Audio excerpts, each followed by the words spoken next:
Welcome back to the Teacher Training Video Project. Today we will be discussing how to create speaking activities. First of all, one of the difficulties with assessing speaking is that it is difficult to know what you are supposed to judge. What do you judge when you grade? Are you judging accent and pronunciation? Maybe you judge the correct use of vocabulary or the correct use of grammar. Are you judging the variety of sentences? You might also judge elements of speech that move beyond language and toward presentation skills. For example, you might judge volume, posture, or the ability to move around the classroom. You might judge subjective criteria, such as this commonly asked question for speaking assessment. Was the speech convincing? Or the even more subjective question, was it interesting? Did it grab the audience's attention?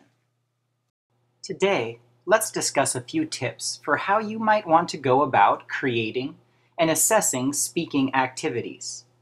First of all, you might want to begin with thinking about the reasons behind having students speak. Why are they learning English? What is the goal? What are the skills necessary for them to continue to achieve at the next level? If you know the goals, you are more likely to know how to create speaking activities that allow for student success. In order to create a speaking activity, then, perhaps the first thing to consider is how you will assess and what you will be assessing. In this case, it is a great idea to consider creating a rubric. A rubric is a chart or grid that demonstrates a number of categories that a student will be judged upon. Here, for example, you can see a speaking rubric that a teacher might use to assess students. Notice that this teacher will be assessing students on a number of different categories. These categories include clarity, posture and eye contact, comprehension, the ability to stay on topic, and preparedness. The next thing to consider is similar to what was discussed in our most recent video about writing. In order to create an activity, we must create one that promotes meaningful and creative language, as well as one that promotes the learning of discrete skills, such as the memorization and mastery of grammatical rules or vocabulary. In the Iraq Opportunities supplemental material that we created, for example, we have creative speaking opportunities such as a student standing up and speaking like a celebrity, students standing up and giving a speech about who they think did a crime, students sharing a legend that they themselves wrote, students sharing a bucket list, which is a list of goals they want to accomplish in the future, students sharing their favorite recipe and then performing the recipe in front of the class.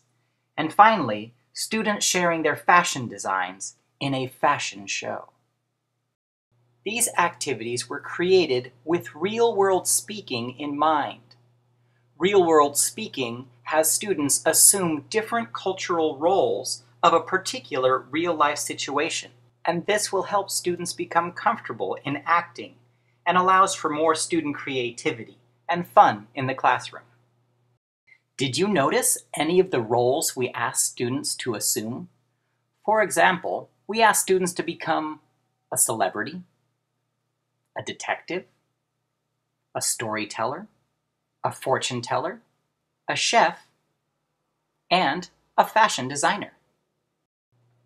Creativity, however, is not the only important skill for students to master. Make sure you require students to incorporate grammar, vocabulary, and syntax into their speeches.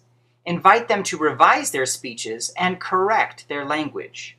Make sure students see their final speech as a product that, through the process of hard work, they are excited to share. And by telling them that they must have a certain amount of grammatical correctness, you will ensure that they are not just having a good time, but paying attention to language itself and improving their skills. Thanks again for visiting the Teacher Training Video Project. It has been a pleasure bringing these videos to you, and I hope to see all of you again someday.